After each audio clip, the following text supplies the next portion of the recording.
टॉसों में विद्युतीय गुणधर्म। अब देखते हैं कि जब संपूर्ण टॉसों को देखा जाए तो उनकी परास लगभग 27 कोटियों तक विभक्त रहती है। ठीक है, इतनी विविधता इसमें पाई जाती है, यानी 27 कोटियों तक इनकी विविधता पाई गई है, यानी लगभग -20 से 10⁻⁷ ओम इनवर्स मीटर इनवर्स तक की होती है। अब परास की दृष्टि से चालकता देखता जाए तो टॉस 3 भागों में विभक्त होते हैं। अगर परास 10⁻⁻20 से 10⁻⁻10 ओम इनवर्स मीटर इनवर्स है तो ये जो टॉस होगा वो होगा कुचालक। ठीक है, अगर 10⁻⁻6 से 10⁻⁴ ओम इनवर्स मीटर इनवर्स है तो वो पदार्थ होगा अर्धचालक। अगर परास हमारे पास है 10⁻⁴ से 10⁻⁷ ओम इनवर्स मीटर इनवर्स है तो ये टॉस होगा हमारे पास चालक। ठीक है, तो परास की दृष्टि से देखा जाए तो हमारे पास टॉस 3 प्रकार के हो गए, चालक, अर्धचालक और कुचालक। तो हम सबसे पहले देखते हैं कंडक्टर चालक।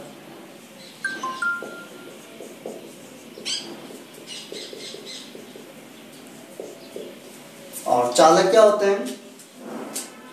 वे टॉस होते हैं जिनकी परास 10⁻⁴ से 10⁻⁷ ओम इनवर्स मीटर इनवर्स तक होती है, चालक कहलाते हैं।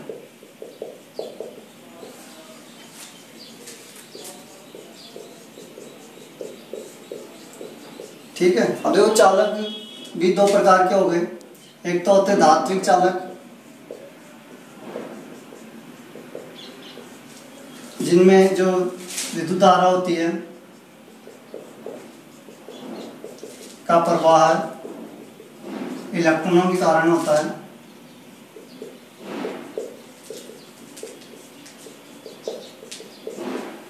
और एक होता है इसमें आयनिक चालक,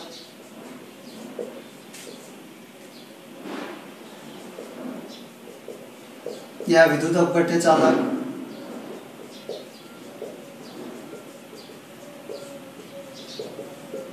इनमें जो विद्युत धारा प्रवाह होता है वो आयनों के कारण होता है। विद्युत धारा का प्रवाह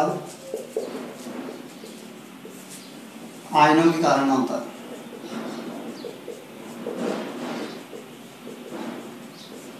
ठीक है, अब देखें हम कि धात्विक चालक जो होते हैं उनकी परास सबसे अधिकतम होते हैं, यानी कि जो धात्विक चालक होते हैं उनकी परास होती है 10⁻⁷ ओम इनवर्स मीटर इनवर्स वाली, सबसे अधिकतम होती है, उच्चतम परास वाला।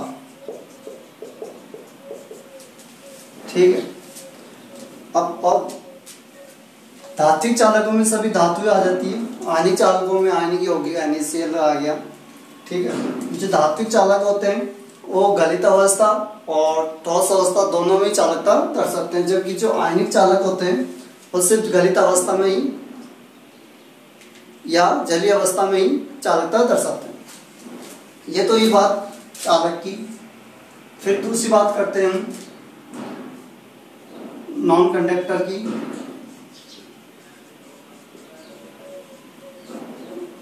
या कुचालक।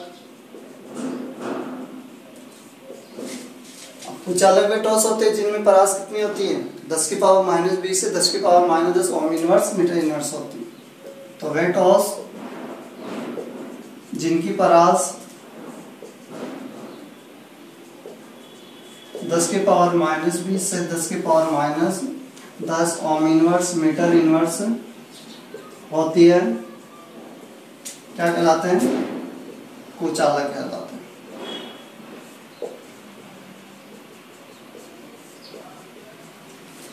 इन्हें विद्युत रोधी भी कहते हैं।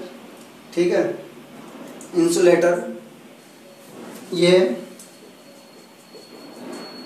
विद्युत रोधी इंसुलेटर कहलाते हैं और ये विद्युत का प्रवाह नहीं करते हैं। इनमें चालकता नहीं होती, ठीक है। और इसके उदाहरण अगर हम देखें तो हमारे पास है सल्फर हो गया, फास्फोरस हो गया, हीरा हो गया, ये इसमें आता है। अब देखो तीसरा जो हमारे पास प्रकार है वो है सेमीकंडक्टर।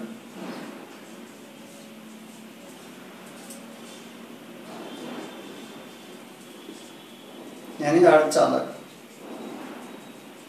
और अर्धचालकों की परास होती है 10⁻⁻⁶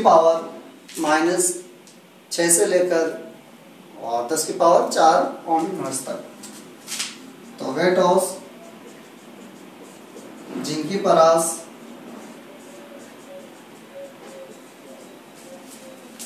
10⁻⁻⁶ से 10⁴ ओम इनवर्स मीटर इनवर्स होती है, क्या कहलाते हैं? अर्धचालक कहलाते हैं।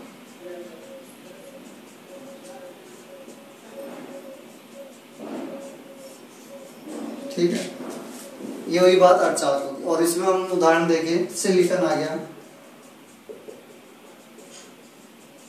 जर्मेनियम, इसमें आता है। अब देखो इन पर ताप का क्या प्रभाव पड़ता है, चालक पर, कुचालक पर, अर्धचालक पर। जब ताप बढ़ाते हैं तो धात्विक चालकता में क्या जाती है, कमी आ जाती है।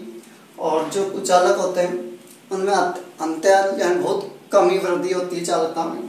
और सेमीकंडक्टर ताप बढ़ाने से चालकता दर्शाते हैं। तो इसमें क्या होता है, ताप बढ़ाने पर चालकता दर्शाते हैं। और धात्विक चालकता में क्या होती है, ताप बढ़ाने पर चालकता घटती है। ठीक है। जो संक्रमण धातुओं के मोनोऑक्साइड होते हैं वो चालक भी होते हैं, कुचालक भी होते हैं और अर्धचालक भी होते हैं। तो संक्रमण धातुओं के मोनोऑक्साइड तीनों प्रकार के होते हैं। ठीक है, ये तो ये बात कि ठोस कितने प्रकार के होते हैं चालकता के आधार पर। ठीक है, पहला तो हम देखें चालक, कुचालक और अर्धचालक। अब हम बात करेंगे बैंड थ्योरी के आधार पर चालक, कुचालक और अर्धचालकों की व्याख्या।